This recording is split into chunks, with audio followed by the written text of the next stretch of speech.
I am Mary Hillman Rutten. I'm a PhD candidate in depth psychology at Meridian University. While I do not share a bloodline with James or Laurence Hillman, I share an imaginal lineage with them, one rooted in archetype, myth, and the understanding of psyche as a living field. That lineage shapes the work I'm offering today. My work sits at the intersection of astrology, depth psychology, and expressive arts. Today, I'm sharing an art-based inquiry into my own natal chart using SoulCollage as a method for exploring planetary archetypes through image, symbol, and intuition. This project began with a question: what happens when we allow the astrological archetypes in our natal chart to speak through collage? Discover your wisdom. Change your world. Seeds for the flowering of SoulCollage were sown in Sina Frost's final project for a 3-year human capacities program led by Jean Houston in the 80s. The work of Carl Jung, James Hillman, and others form the psychological and spiritual underpinnings of this visual method and evolutionary technique. As she worked with therapy clients and workshop participants, Sina witnessed the process literally evolve, hence the title of her eventual book, SoulCollage, Evolving. This method produces knowledge without violating the soul of the experience. With SoulCollage, analysis is interpretive because meaning is symbolically constructed, reflexive because the knower is embedded in the process, and iterative because understanding unfolds through time and relationship rather than arriving as a final self-discovery. The name reminds us that all of the cards in our SoulCollage deck come together as a collage of the soul. I also draw on the work of Laurence Hillman and his book, Planets in Play, which offers a deeply archetypal and imaginal approach to astrology. Hillman invites us to move away from astrology as personality typing or prediction, and instead to encounter the natal chart as a theater of psyche. In this model, the chart is not who we are, but what is in play within us. He describes the planets as archetypal actors, psychological forces with their own voices, desires, and styles of expression. The signs are the costumes these actors wear, shaping how their energy appears. And the houses are the stage settings, the life arena where these archetypal dramas unfold. And finally, the aspects are the interactions and relationships between the planets and luminaries. Hillman emphasizes relationship rather than definition. The planets are not traits to be fixed or solved. They are presences to be encountered, negotiated with, and lived into over time. As he says, you do the gods, or the gods do you. This theatrical metaphor resonated deeply with me because it mirrors the SoulCollage process. When I create a card, I'm not just illustrating a concept. I'm giving the archetype a body, an image, a place to speak. In that sense, SoulCollage becomes a visual extension of Hillman's stage. The planetary actors step out of the chart and onto the page where they can be seen, felt, and responded to. When I personally combine SoulCollage with Planets in Play, I got the mixture. In addition to this personal inquiry, I facilitate an ongoing monthly Zoom series that I call SoulCollaging Planets in Play.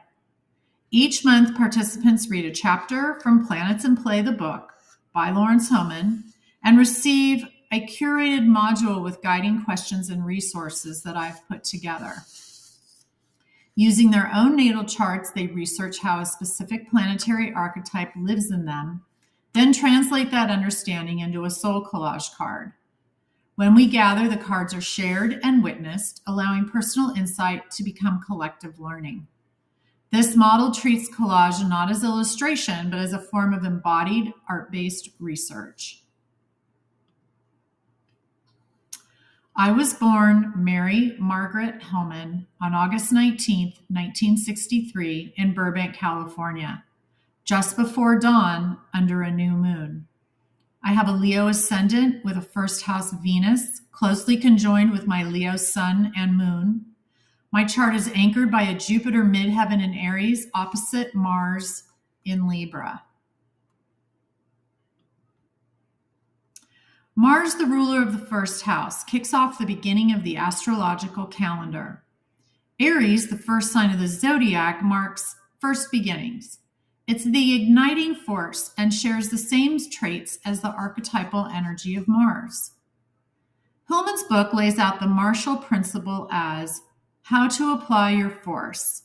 He writes, quote, "Think of Mars as a young warrior, ready for action with weapons in his hands, ready to go out and conquer something, anything." He goes on, "By knowing your Mars, you understand your intense drive or lack thereof, your fierce passions, and your level of feistiness. Only armed with this knowledge can Mars be put into useful action, which, by the way, delights him. He just wants something to do." End quote. Mars rules iron, and Mars in your chart will show you how hard and tough you are, also how edgy and how strong. Hillman writes in his book, quote, "Mars in Libra may manifest in pointy shoes with shiny metal tips, elegant leather boots, or red pants." He further describes Mars wearing a costume of a flawlessly tailored shirt with exquisite jeweled cufflinks. And he says, "No one has ever seen him without a tie, a matching handkerchief in his breast pocket, and perfectly shined shoes. As a clothing designer, he carefully balances his business priorities with his support of labor justice." Mars in the third house shows a strong intellectual drive and an active interest in ideas. He enjoys a good intellectual debate. This Mars will be on the go all the time and often drive too fast and with fury and impatience. He battles with siblings and may be known in his neighborhood to be a rabble-rouser. He can spend hours on the phone. End quote. As I read this chapter, I saw images in my SoulCollage files, especially this unique tailored dress full of color and geometric shapes in a regimented yet balanced pattern.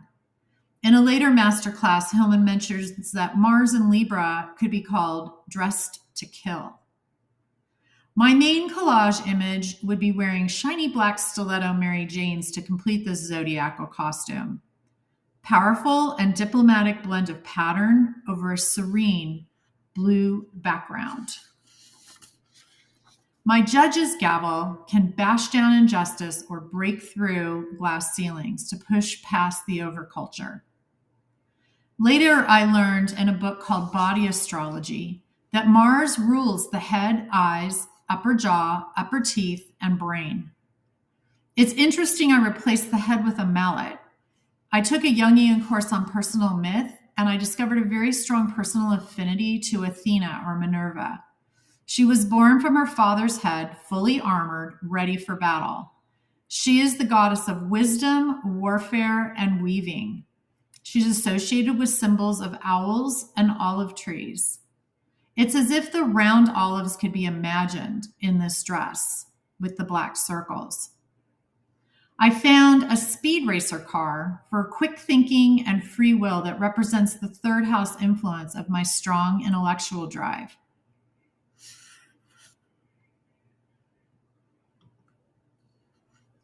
One of the core principles of SoulCollage is that we begin by gathering images that attract us, often before we know why.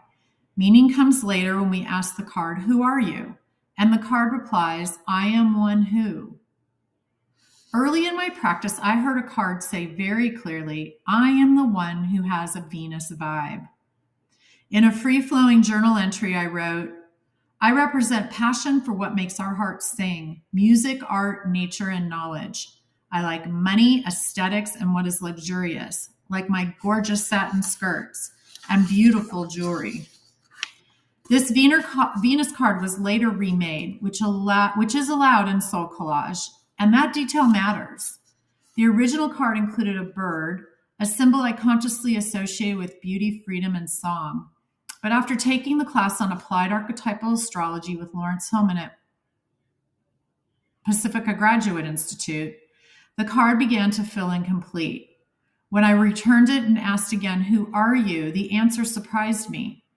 The card told me that the bird no longer belonged.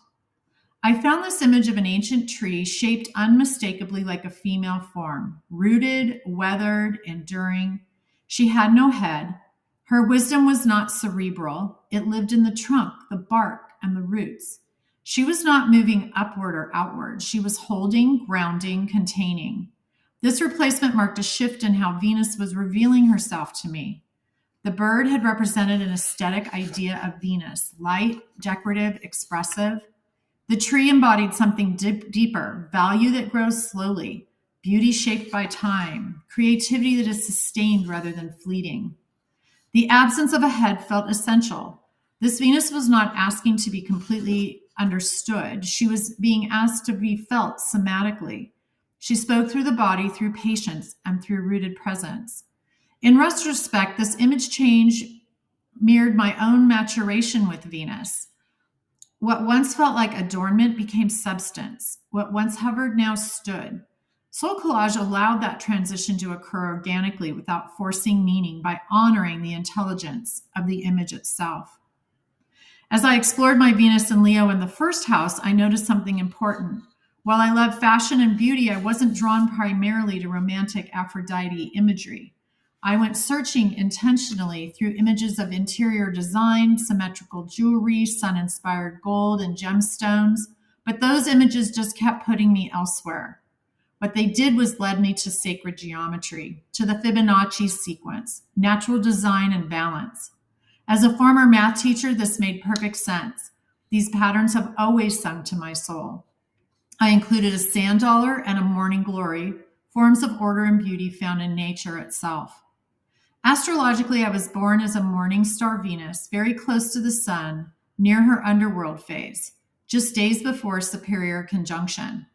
This hazy, liminal Venus experience spoke to me more than the Aphrodite lover imagery. Eventually, Venus will rise again to become the evening star. This card holds the entire cycle. Venus rising with the sun, descending into the underworld, and returning transformed. A final symbol is the starfish, echoing the pentagram shape I drew over and over in childhood doodles. Through this process, Venus revealed herself to me not simply as love or beauty, but as number, pattern, design, and value made visible. SoulCollage allowed that truth to emerge, not through interpretation, but through image, time, and relationship. In closing the curtain, what I discovered is that collage allowed my chart to speak in a language words alone cannot reach. The planetary and luminary archetypes reveal themselves through color, gesture, posture, and symbol, through the nonverbal vocabulary of the soul. This process transformed the natal chart from a technical diagram into a living collaboration between archetype, image, and the deeper self. My hope is that this approach opens a conversation about how artistic practice can deepen our engagement with astrology and expand the possibilities for art-based research. In staying with the theater metaphor, there was a supporting cast. These are key voices in archetypal and cosmological psychology whose work has shaped how I approach the natal chart as a living, imaginal field. James Hillman, Richard Tarnas, Kieran LeGrice, Ariel Gutman, Demetra George and Douglas Block, Jean Shinoda Bolin, and of course, Laurence Hillman and Sina Frost.